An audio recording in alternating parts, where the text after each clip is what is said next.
July is yung bucket list ko po is makapunta ng ibang bansa at kumain ng masasarap na pagkain at maka-experience ng ibang bagay. And yun lang po, sir. Yung gusto ko po talaga sa July is sports po talaga at kumain. At yung ayaw ko naman po yung makapanira ng ibang tao. Yun lang po, sir.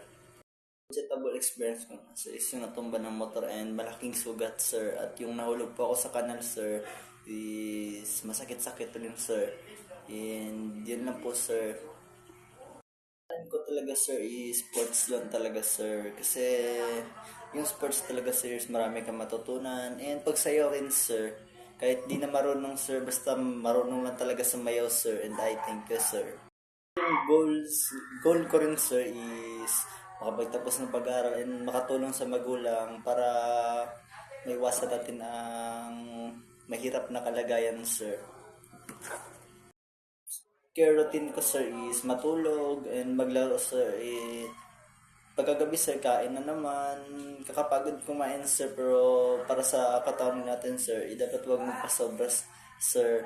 Pagkagabi, sir, hugas ng pinggan at matulog na maaga, sir. At yun lang, sir, ang scare. This year ko naman, sir, is marami matutunan at more experience to come, sir, at di papabayaan yung pag-aaral and makatulong sa magulang, sir, at makapagtapos rin, sir. This year ko naman, sir, is kompletong pamilya at magkakasama sa Pasko at New Year at maraming kaibigan na dumadalo sa bahay at pinapakain. Tapos yung maraming kain dito sa amin at masayang nag-aawitan at masayang naglalaro dito. Kasi kahit ako na mag-isa, sir, na anak, sir, is masaya naman, sir, at walang halong biro, sir. At masayang naglalaro. Tapos yun lang, sir.